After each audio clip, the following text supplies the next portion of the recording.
Patients were put on a strict plant-based oil-free diet. Within months, their cholesterol levels dropped and increased blood flow to their hearts and lived much longer than anyone expected.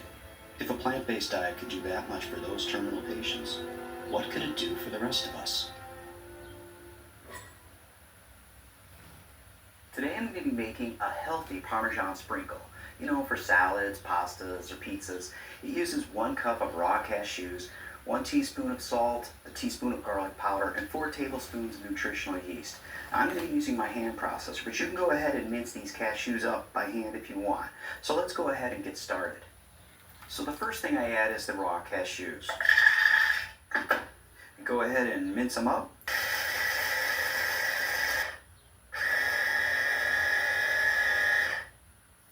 Okay, that's the consistency I like to see. It's kind of like granules. So the second thing I add is the nutritional yeast.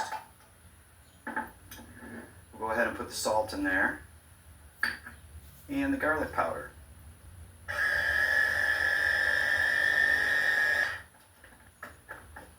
And there you go, that's pretty much it. The next thing you do is just transfer it into a jar of sort. And there you go, Parmesan cheese. Very good. Now I can go ahead and put this in the refrigerator. It keeps for a pretty good long time.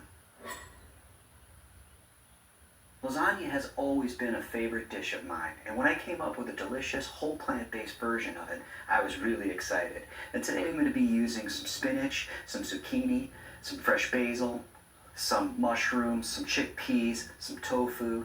But first, let's get started on those noodles because they always take so much time. Then I get started on some of the other stuff.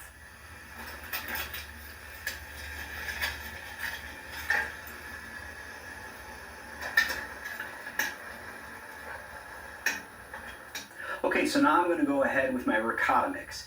I usually start with about half a cup of fresh basil. I go with about a 1/4 cup of raw cashews, a teaspoon of garlic powder, a teaspoon of dried parsley, a little bit of pepper, some salt, and we'll go ahead and chop this up.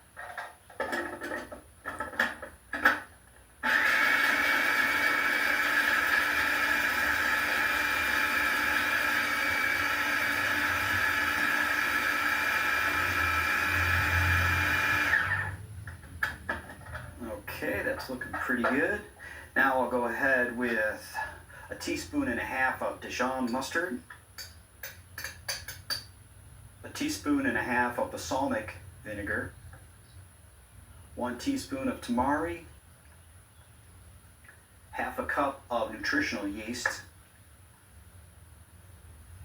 1 can of chickpeas, and of course some lemon juice. Let's go ahead and get that going.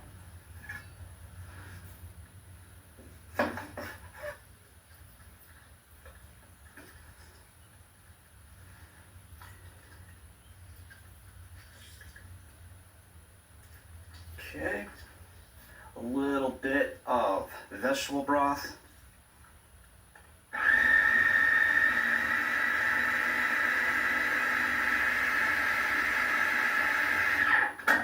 Let's scoop it off the sides a little bit. My scraper.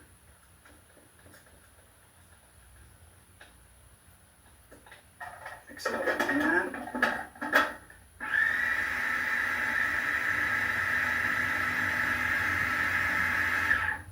Okay, that's looking really good. And as you can see, I've got these paper towels underneath each layer of the tofu. The whole idea of this is to draw out some of the moisture. Now, I've been replacing these throughout the whole time I've been making the lasagna. Now, as you can see, there's not much moisture left, so I think these are about good and ready to start crumbling up.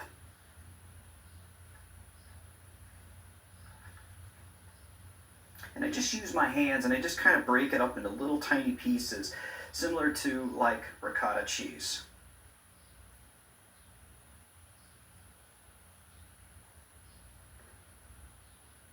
Okay, so I've crumbled up all the tofu, but I got one more chance to go ahead and towel blot it one more time, just to get that extra moisture out of the tofu. Okay, so I put my crumbled tofu in a bowl. So let's go ahead and put my basil and chickpea mix.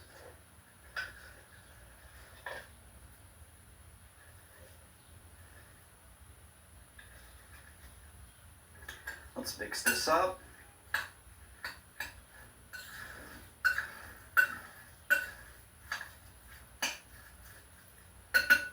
Now you can always taste it just to see how things are going.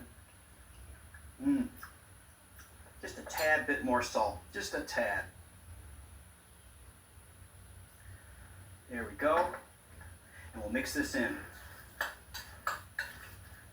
Alright, this is mixed in pretty good. So now we're going to go ahead and start chopping up the rest of the vegetables and start sauteing them in my frying pan.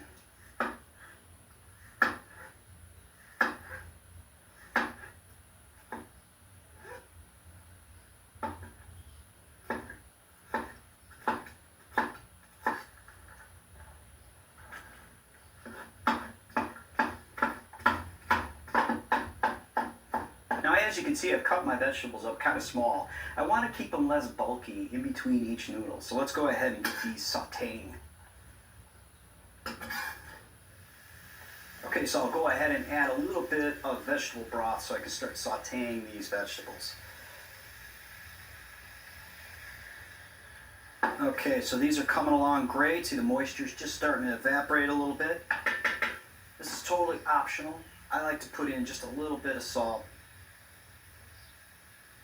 and a little bit of pepper, but this is just for your own taste, whatever you like. These are coming along real good. Okay, I just preheated my oven at 350, so now it's time to go ahead and start assembling the lasagna. The first thing I usually like to do is to start with my marinara sauce at the bottom of the pan.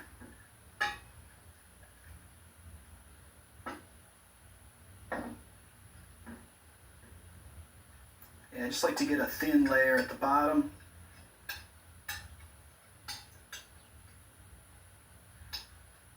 Maybe a little more.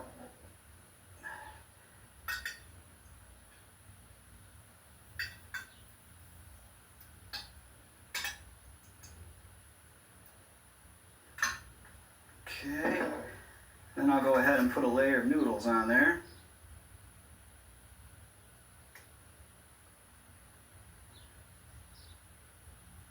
Kind of pat it down a little bit to make sure there's no air. Then I'll put my ricotta mix on there.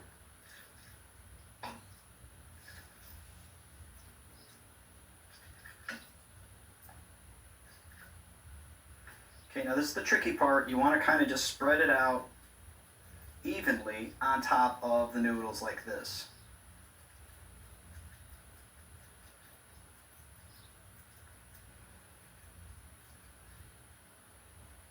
Okay, then I put a layer of spinach, just kind of lay them on there.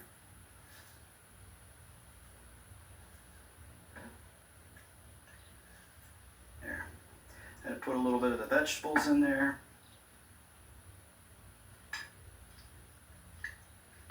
And just kind of distribute them evenly as best I can. Put a little bit more sauce in there.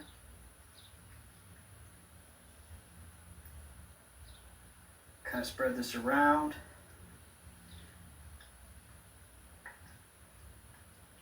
Another layer of noodles on top of this. Make sure you get out all the air. So I've pre-cut these noodles for this particular pan. I'm going to go ahead and put some more of my ricotta mix. Another layer of spinach. A little bit more vegetables. Okay, a little bit more sauce. I've got room for one more layer.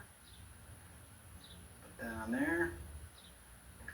A little more of my ricotta mix. And I want to kind of pat it down a little bit. Then I go ahead and finish it off with a layer of sauce. So as you can see, I'm not quite all the way up to the top. I don't want to trip it over into the oven and get all messy. So it's just short of the top. So go ahead and spread this around, nice and even. So I'm going to go ahead and put this in the oven. Oh, does that smell great? So I ended up leaving it in the oven for about 35 minutes, but again, that depends on where you live. And there you have it, lasagna. Now this is one of those meals that you might want to make on a Saturday or Sunday when you have a little bit more time. Maybe you have some special guests that are coming over, but I'm sure they're going to love it. Let's go ahead and check this out. Mmm. It's so good.